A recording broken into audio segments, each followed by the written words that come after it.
4 heures du matin. Le bus quitte Roanne.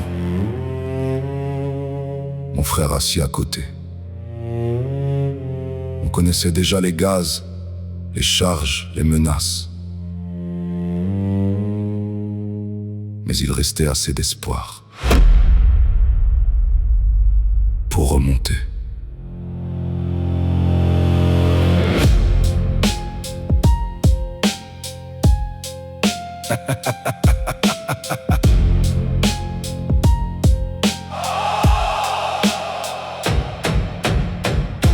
Du matin, la ville dormait encore.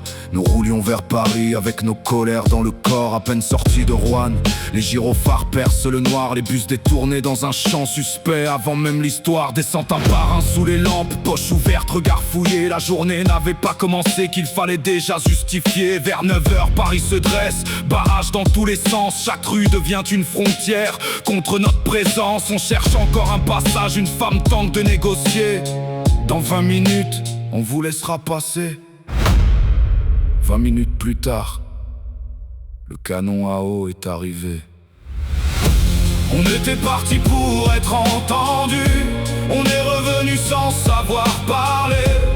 Paris nous ouvrait quelques rues, juste pour mieux les refermer. On part ensemble, on rentre ensemble, même quand tout semble finir. Ce jour-là, au milieu des tirs, une seule idée nous restait, ne jamais revenir.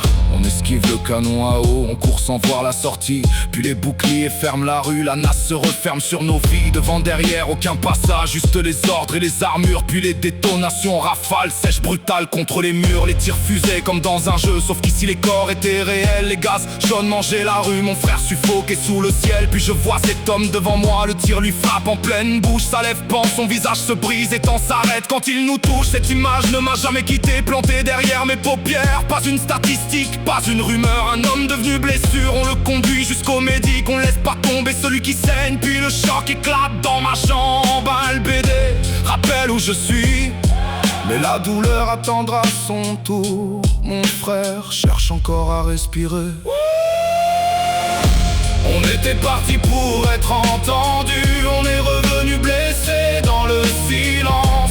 Les slogans noyés dans la fumée, les droits écrasés par leur puissance. On part ensemble, on rentre ensemble, personne abandonné dans leur empire. Mais ce jour-là, au milieu des tirs, une seule idée nous restait, ne jamais revenir. Alors on décide de partir, pas parce que la colère est morte, mais parce que nos corps ne suffisent plus à rouvrir toutes leurs portes. Ma jambe cogne à chaque pas, mon frère cherche encore son souffle. Derrière nous les tirs continuent, Paris disparaît dans la brume. On retrouve enfin le bus, plus de chants, plus de discours, seulement nos regards épuisés, le silence du retour. Nous étions montés pour changer les choses, les convictions serrées dans les mains. Nous revenions avec cette impuissance qui ne disparaît pas au matin. Blessés dans le corps, plus profondément dans l'âme, pas vaincus par une idée meilleure, repoussés par le poids des armes. Nous avions payé un billet de bus. Eux avaient investi dans les canons, les gaz, les boucliers et les tirs. Nous pensions manifester. Eux semblaient déjà attendre une bataille. Nous n'avons pas renoncé à ce que nous pensions juste. Nous avons seulement compris que nous n'étions pas préparés à ce qu'ils avaient préparé pour nous. On était parti pour être entendus. On est revenu différents à jamais. Les deux hommes descendus de ce bus n'étaient plus ceux qui étaient montés. On part ensemble, on rentre ensemble, mais certaines blessures refusent de partir. Ce jour-là, au milieu des tirs, une seule idée s'est gravée, ne jamais revenir.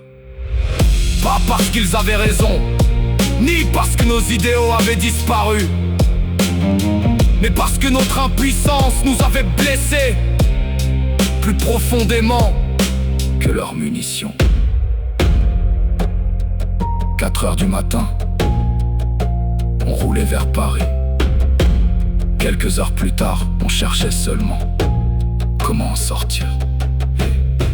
On voulait changer les choses, le système a répondu avec des barrages, des gaz et des tirs dans la foule. Puis le bus a repris la route. On était partis ensemble. On est rentrés ensemble